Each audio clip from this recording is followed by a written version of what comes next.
बाबा आपलं नाव काय? रामो बलराम शनिवार. रामू. रामो बलराम शनिवार. आपलं काम काय चालू आहे आपलं? मी नारळ पाडतो. मुलगा वगैरे पालघर टाटा पालघरचं का तू?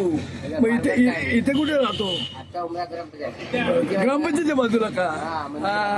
सगळे कुटुंब तिकडे आहे का? ठरवलं काय बरं, रोज किती नारळ पडतो? मी 5 पाडतो, 10 पाडतो, सर्व पाडतो. बरं, साधारण एका रोपाला किती रुपये घेतो? 100 रुपये. असं आहे का? कारण काय कशाला गरीब आहे.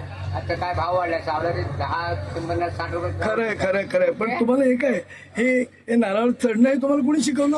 मी ते जन्माला गेला. किती वर्षाचा असताना तू नारळ पडतो? मी अंदाजे तारीख नाही काय तर मी 12 वर्षापासून पाडतो. बापरे, म्हणजे 12 वर्षापासून तुम्ही नारळ पडता. म्हणजे खरं कौशल्य हे आहे. आता आपले मोदी साहेब आहेत ना, ते सांगतात कौशल्य विकास करा. अरे तुमचा विकास अगोदरच केलाय तुम्ही. म्हणजे हिमतीवर नारळ पडताय तुम्ही. पावसाळ्यात पण पडता? पावसाळ्यात पण चढता का?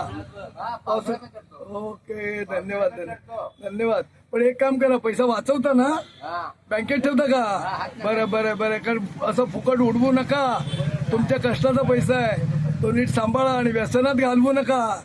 काही व्यसन आहे का? अरे बापरे बापरे बापरे. ते तर दारू पिऊ नका, दारू पिऊ नका. अरे असं आहे का? दारूच्या धुंदीत नारळावर चढता का? ठीक आहे ठीक आहे ठीक आहे. पण तुम्ही काम करा, तब्येत सांभाळा. हा, धन्यवाद.